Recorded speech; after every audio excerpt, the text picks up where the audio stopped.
우리 함께 성경 봉독하도록 하겠습니다. 오늘 우리가 함께 볼 말씀은 디모데후서 3장 15절에서 17절까지의 말씀입니다. 디모데후서 3장 15절에서 17절까지의 말씀입니다. 우리 다 같이 봉독하도록 하겠습니다. 그대는 어려서부터 성경을 알고 있습니다. 성경은 그리스도 예수를 믿는 믿음으로 말미암아 그대에게 구원에 이르는 지혜를 줄 수 있습니다. 모든 성경은 하나님의 영감으로 된 것으로서 교훈과 책망과 바르게 함과 의로 교육하기에 유익합니다. 성경은 하나님의 사람을 유능하게 하고 그에게 온갖 선한 일을 할 수 있게 하는 것입니다. 아멘. 오늘은 책을 잘못 가져왔어요 라는 제목으로 함께 말씀을 나눠보려고 합니다. 오늘은 지난주에 1교시 체육 시간에 이어서 오늘은 2교시 과학 시간으로 전도사님이 그렇게 얘기를 나눠보려고 해요. 전도사님 먼저 사진 하나를 보여줄게요.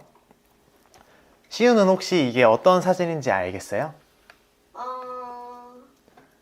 그러니까 네.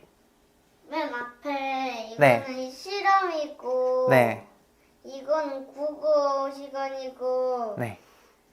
이거는 뭐 네. 밖에서 네. 활동하는 그런 것 같아요. 네. 맞아요. 선생님이 어릴 때는 선생님이 이런 교과서를 가지고 수업을 했어요. 실험 관찰은 과학이고 생활의 길잡이는 전도사님 기억에 약간 도덕 이런 거였던 것 같아요. 그래서 전도사님은 이런 교과서를 가지고 수업을 했어요. 아마 시우는 또 다른 표지를 가지고 있는 교과서를 가지고 수업을 하고 있을 거고, 또 은우도, 그리고 또 목사님은 또 다른 형태의 교과서를 가지고 수업을 하셨을 거예요. 그런데 이런 교과서는 우리가 학교를 가는 일에 있어서 되게 꼭 필요한 책이에요. 그런데 여러분은 그 학교에 갈 때 이 교과서를 잘못 가져간 적이 있으신가요? 시우는 있나요? 은우는 있어요? 없어요. 이젠 책을 집이 아니라 학교에서 나와가지고. 아, 그랬어요? 준수도 그런 적 없어요? 저는 수학 책을 가져와야 되는데 수학 익힘 책 가져와서 그런 경우가 꼭 있었어요. 전도사님도 이렇게 준수 선생님처럼 어릴 때 책을 집에 놓고 가거나 책을 잘못 가져가거나 하는 게 너무 싫어서 그냥 은우시우처럼 모든 책을 전도사님 학교에 그냥 두고 다녔어요. 대신 집에서 전도사님 공부를 할 수 없었죠. 근데 또 전도사님이 아는 누군가는 반대로 이 모든 교과서를 짊어지고 학교에 다니기도 했어요. 이렇게 우리한테 책을 놓고 가거나 잘못 가져가는 건 되게 큰 스트레스를 주는 일이에요. 책이 없으면 그날 수업을 우리가 온전히 들을 수 없으니까요. 그런데 만약 어떤 학생이 책을 두고 와서 그냥 다른 과목의 책을 꺼내놨다고 생각해 볼게요. 예를 들어 준수 선생님처럼 수학 익힘책을 꺼내놓은 것도 아니고 수학 시간에 아예 뭐 국어책이나 미술책을 꺼내놓은 거예요. 그러면 어떤 일이 벌어질까요? 아마 수업에 맞지 않는 과목의 책을 꺼내놓은 그 학생한테는 아무런 일도 생기지 않을 거예요. 그냥 책을 놓고 온 것 그 이상도 이하도 아닌 그런 행동인 거죠. 그런 상황 역시도 그 학생은 책을 놓고 온 거랑 똑같이 수업의 내용을 잘 따라가기가 어려울 거예요. 은우랑 시우는 혹시 오늘 책을 들고 교회에 왔어요? 네. 어떤 책을 들고 왔어요? 줄글 책이요. 줄글 책이요? 시우는 어떤 책을 들고 왔어요? 줄글 많아요. 많아요? 줄글이랑 네. 많아요. 줄글이랑 만화? 맞아요. 근데 전도사님은 어릴 때 꼭 종이로 된 성경책을 들고 갔어야 하는 교회에 다녔어요. 그런데 전도사님이 어릴 때 성경책을 두고 왔다고 해서 방금 예시로 들었던 그 학생처럼 그냥 학교 과학책을 꺼내 놓는다면 어떻게 될까요? 아니면 반대로 전도사님이 학교에 갔는데 과학책을 두고 왔다고 해서 성경책을 과학 시간에 꺼내 놓는다고 하면 어떻게 될까요? 아마 전도사님은 아까 그 학생처럼 예배도 따라갈 수 없고 수업도 따라가기가 굉장히 어려울 거예요. 전도사님은 과학책으로는 예배를 드릴 수 없고 또 성경책으로는 과학 수업을 할 수 없으니까요. 그런데 전도사님은 어릴 때 교회에서 이 성경에 쓰인 말씀들이 되게 과학적인 얘기다라는 이야기를 되게 많이 들었어요. 성경에 있는 말씀들은 모두 과학으로 증명할 수 있다라는 이야기를 들었던 거죠. 예를 들면 이런 거였어요. 지구 나이가 뭐 교과서에서 말하는 거랑 달리 6,000살, 6,000년밖에 안 됐다든지, 생명체들은 뭐 진화하지 않고 모두 있는 그대로 창조된 것이라든지 하는 말씀들이 다 이게 과학이라는 이야기를 들었던 거예요. 그런데 전도사님이 이 얘기를 교회에서 듣고 학교에 가보니까 정말 다른 이야기를 하는 거죠. 학교에서는 지구의 나이가 46억 년이라고 하고, 이게 그 6,000년과 너무 많은 차이가 있잖아요.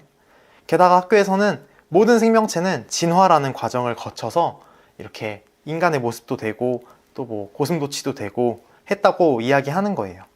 심지어 전도사님은 어릴 때 공룡을 굉장히 좋아했거든요. 그런데 학교에서 이제 인간이 있기 전에 공룡이 있었다라고 이야기를 했는데, 교회에 가보니까 교회 선생님이 전도사님한테 이런 이야기를 했어요. 공룡은 세상에 없었던 거야. 그리고 공룡은 우리를 속이려는 사람들이 지어낸 거야 라는 이야기를 선생님이 전도사님한테 해줬던 거죠. 이렇게 전도사님이 어릴 때는 교회랑 학교에서의 말이 점점 달라지기 시작했어요. 그리고 이 격차는 전도사님이 나이를 먹으면서 더 어려운 과학들을, 심화된 과학들을 배우면서 더 벌어지기 시작한 거죠. 그때 전도사님이 느꼈던 기분이 그런 기분이었어요. 학교에 성경책을 들고 가고 교회에는 과학책을 들고 간 그런 기분을 느꼈던 거예요. 그 어디에서도 그 진도를 따라가기가 어려웠던 거예요. 학교에서는 학교 나름대로 교회에서 들은 것들이 있으니까 그 학교 수업을 받아들이기 어려운 과학 이론들이 있었고, 또 교회에서는 교회 나름대로 또 학교에서 배운 과학적 지식들이 교회에서 하는 말들을 받아들이기가 어렵게 했던 거죠. 근데 왜 그랬을까요? 왜 전도사님의 교회 선생님과 또 목사님은 전도사님한테 그런 이야기를 했을까요? 지구 나이가 6,000년이고 공룡은 없었다 하는 말들을 그분들이 전도사님한테 왜 했을까요? 아마 그분들이 전도사님을 속이거나 뭐 학교에서 좋지 않은 성적을 받게 만들려고 하셨던 말씀은 아닌 것 같아요. 지금 생각해보면 그냥 지구 나이가 6,000년이고 공룡이 없어야지만 성경에 틀린 말이 없어지고, 또 그것 자체가 과학이 되고 사실이 되어야지만 성경에 권위가 생긴다고 그분들은 생각하셨던 것 같아요. 그런데 전도사님은 이제 와서 생각해보면 과연 정말 그럴까 하는 생각이 들어요. 정말 성경에서 하는 말들이 모두 과학적이고 또 객관적인 사실이어야지만 성경에 권위가 생기고 우리한테 유익할까 하는 그런 생각이 든 거예요. 전도사님은 그렇게 생각하지 않아요. 우리는 어떤 글을 볼 때 그 글이 어떤 장르의 글인지 꼭 생각해 봐야 돼요. 그리고 그건 성경도 마찬가지일 거예요. 전도사님이 어제 역사책을 봤어요. 역사책을 봤는데 거기 어떤 남자에 대한 이야기가 있었어요. 체코에서 어떤 남자가 밤에 잠을 자고 일어났는데 아침에 보니까 몸이 딱정벌레로 변해 있었대요. 전도사님이 이런 이야기를 역사책에서 봤어요. 어떤 것 같아요? 시은 거짓말 같죠? 맞아요. 거짓말이에요. 전도사님은 이 이야기를 역사책이 아니라 소설책에서 봤어요. 그런데 지금 우리의 반응을 보면 알 수 있겠지만 전도사님이 이 이야기를 역사책에서 읽었다고 했을 때랑 소설에서 읽었다고 했을 때 시우와 또 다른 분들의 반응이 참 달라요. 전도사님이 소설에서 이 이야기를 읽었다고 하면 사람들은 대체로 놀라지 않아요. 이렇게 어떤 장르의 책인지에 따라서 우리가 이야기를 읽고 또 받아들이는 이 방법이 다르다는 것이죠. 그럼 성경은 어떤 장르일까요? 성경은 그 기독교라는 종교의 경전이에요. 종교의 말씀들이 담겨 있는 그런 책인 것이죠. 그럼 우리는 이 기독교의 경전인 성경 또 이 경전이라는 장르를 어떻게 읽어야 할까요? 어떻게 읽어야 하는지에 앞서서 우리 성경이 어떤 역할을 우리에게 하고 있는지를 배우면 좋겠어요.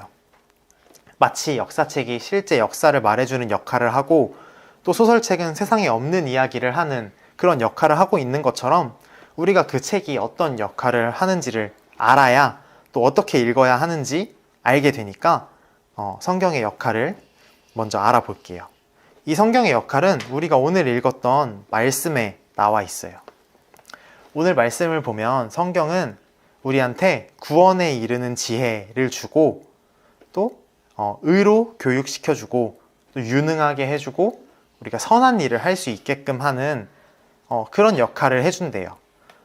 맞는 말인 것 같아요. 성경은 우리한테 이런 영향을 주어요. 성경을 읽음으로써 우리는 지혜롭게 될 수 있어요. 구원에 이르는 그런 지혜 말이에요. 구원은 뭘까요? 구원은 하나님과 동행하게 되는 거예요. 조금 더 이걸 풀어서 이야기해보면 성경은 우리한테 어떻게 행동하는 것이 하나님과 함께하는 행동인지를 알려주어요. 또 성경은 우리를 의로 교육시켜준대요. 여기에서 의가 무슨 뜻일까요? 의는 그 옳음이에요. 무엇이 옳고 무엇이 그른가 할 때 그 옳음이요. 성경은 우리한테 무엇이 옳은 길인지, 무엇이 그 하나님의 정의인지를 알려준대요. 또 성경은 우리를 유능하게 해주고 선한 일을 하도록 도와준대요. 우리가 읽는 성경에서는 이걸 유능하게 라고 했지만 다른 성경들에서는 저 말을 온전하게 라는 말로 번역한 곳이 많더라고요. 온전하게 한다는 것은 역설적으로 또 우리의 부족함을 알게 해준다는 말이기도 해요. 그리고 그 부족함을 인정하고 하나님의 도움을 받아서 우리가 선한 일을 또 좋은 일을 할 수 있도록 도와준다는 것이죠. 결국 전도사님이 성경의 역할을, 오늘 말씀에 나온 성경의 역할을 요약하자면 이런 거예요. 성경은 우리가 하나님과 함께 할 수 있게 해주고 무엇이 하나님의 정의인지를 알려주고 또 우리의 부족함과 연약함을 인정하고 그 안에서 하나님을 의지하면서 하나님의 일을 할 수 있게 해줘요. 또 이것이 성경의 역할인 거예요. 그럼 우리는 어디에 집중해서 성경을 읽어야 할까요? 당연히 아까 얘기했던 저 역할들에 집중해서 성경을 읽어야겠죠. 성경이 말하고자 하는 것은 저런 것들인데 우리가 성경은 지구가 몇 살이라고 하지? 성경의 공룡은 도대체 어디 나오지? 이런 질문에 집중하는 것은 성경을 잘 읽는 방법이 아닐 거예요. 우리는 교회에 와서 예배를 드리고 성경을 보면서 하나님이 무엇을 기뻐하실지, 그럼 우리는 우리 일상에서 어떤 일들을 할 수 있을지를 고민해야 되는 것이죠. 지구의 나이나 공룡의 유무는 은우시우가 학교 수업 시간에, 학교 과학 시간에 열심히 공부하고 배우면 될 거예요. 그때는 우리가 성경책이 아니라 과학책을 들고 가서 과학 이야기를 들으면 되는 것이죠. 과학 시간에 성경책을 들고 가서 이 얘기는 성경에 안 나오잖아요. 성경에 이건 이렇게 나오던데요? 라고 하면 우리는 그 수업에 맞지 않는 책을 들고 간 그런 꼴이 되는 것이에요. 우리는 과학을 신학에 또 신학을 과학에 이렇게 끼워 맞출 필요가 없어요. 우리가 성경이 그 히브리어라는 언어로 쓰였다고 해서 그 언어만 옳은 것이고 우리는 다른 언어는 필요 없으니 우리는 모두 히브리어만 합시다 라고 하지 않는 것처럼 과학 역시도 우리가 세상을 더 넓고 또 깊게 볼 수 있도록 하나님께서 주신 도구이거든요. 그럼 누군가는 이렇게 물어볼 수도 있어요. 성경이 저런 목적으로 쓰였고 우리가 과학을 잘 들어야 하는 것도 알겠어요. 근데 그럼 성경은 다 거짓말인 거네요? 라는 질문을 누가 할 수 있을 거예요. 누군가는. 전도사님이 두 가지 사진을 보여줄게요. 사실 하나는 사진이고 하나는 글이에요. 하나 위에 있는 거는 수학 문제이고 아래는 소설의 한 대목인데 전도사님이 한번 읽어볼게요. 그녀는 벤치에 누웠고 느티나무 사이로 수면인 양 찰랑거리는 여름밤을 올려다봤다. 나뭇가지 무늬로 조각났지만 전체이면서 영원으로 가닿는 밤이었다. 이렇게 되게 시적이고 아름다운 문장들이죠. 이 이 두 사진과 글에는 공통점이 있어요. 뭘까요? 하은 선생님, 공통점이 뭘까요? 나무에 대해서 얘기하고 있어요. 맞아요. 이 두 사진과 글은 나무를 보고 만든 문제이고 글이라는 공통점이 있어요. 이렇게 누군가는 나무를 보고 수학적인 생각을 하기도 하고 누군가는 문학적인 상상을 하기도 해요. 그리고 이 두 개는 애초에 만들어진 목적이 달라요. 똑같은 상황을 봐도 누군가는 이런 상상들과 이야기들을 붙이고 누군가는 또 이것과는 다른 상상들을 덧붙이게 되는 거예요. 전도사님은 가끔 오늘같이 너무 좋은 날씨나 또 갑자기 훅 하고 시원한 바람이 불어올 때 하나님에 대한 생각들을 할 때가 있어요. 하나님이 이렇게 멋진 자연과 이런 현상들을 창조하셨구나 하고 말이에요. 그래도 누군가에게는 또 그렇지 않고 되게 객관적인 사실로만 비춰질 수도 있겠죠. 성경의 이야기들도 마찬가지예요. 과거의 어떤 상황을 보고 성경의 저자, 성경을 쓴 사람은 하나님을 상상한 거예요. 그리고 다른 사람들한테 그 상황을 설명하고 싶은 것이 아니라 그 상황 속에서 자기가 상상하고 그 안에 자연스럽게 녹아져 있는 하나님을 설명하고 싶어서 그런 성경이라는 글을 쓴 것일 거예요. 그러다 보면 자기의 해석과 상상이 그 객관적인 사실에 덧입혀졌을 것이죠. 그런데 누군가 와서 너 그거 거짓말이잖아 라고 한다면 그 사람은 조금 당황스러울 것 같아요. 누군가 아까 그 수학 문제를 만든 사람한테 이런 나무가 어딨어 라고 하는 것처럼 말이에요. 그리고 그 사람은 이렇게 말할 거예요. 아니, 저 상황을 말하는 것이 아니라 내가 만난 하나님에 집중해줘 라고 말이에요. 자신이 쓰고 싶었던 것은 하나님에 대한 것이고 그것은 거짓이 아니니까 말이에요. 전도사님이 되게 돌려서 이야기했지만 누군가의 말처럼 성경에는 사실이 아닌 내용들이 있어요. 그건 분명할 거예요. 성경에 있는 모든 내용이 과학적 사실이라거나 객관적인 내용들은 아닐 수도 있어요. 그러나 성경은 그걸 있는 그대로 믿어달라고 쓴 글이 아니에요. 그 안에 있는 하나님을 읽고 느끼고 배우는 것이 핵심인 것이죠. 말씀을 정리하도록 할게요. 성경은 모든 내용이 과학적으로 설명되지 않을 수 있어요. 성경은 옛날 사람들이 당시의 지식을 가지고 쓴 책이니까요. 당시의 지식으로는 우주의 중심이 지구였고 또 공룡의 존재를 몰랐고 모든 생명체는 지금 있는 그대로 창조되었다고 생각했으니까요. 그런데 지금은 다른 과학적인 의견들이 많이 밝혀지고 등장했어요. 그러나 이런 과학적인 지식들이 등장했다고 해서 하나님의 창조 자체가 없던 일이 되거나 하나님의 인간을 향한 사랑이 없어지는 것은 아니에요. 우리는 그냥 현재 우리가 가지고 있는 이런 지식들을 통해서 성경을 잘 해석하고 우리의 삶에 적용하면 되는 거예요. 그러기 위해서는 우리가 현재의 지식을 잘 공부하고 많이 아는 것이 필요해요. 그러니까 전도사님은 우리가 은우시우가 또 과학 시간에 열심히 수업을 듣고 또 공부를 하면 좋을 것 같아요.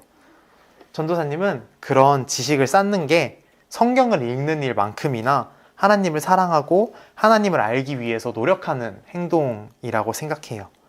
그러니까 우리 열심히 공부하고 또 지식을 쌓아서 성경이 쓰인 목적을 더 명확히 알고 하나님을 알게 되면 좋을 것 같아요. 성경은 과학책이 아니라 우리로 하여금 하나님을 더 잘 알고 하나님께서 기뻐하시는 삶을 살게 해주는 책이니까요. 그리고 그 사실이 중요한 것이죠.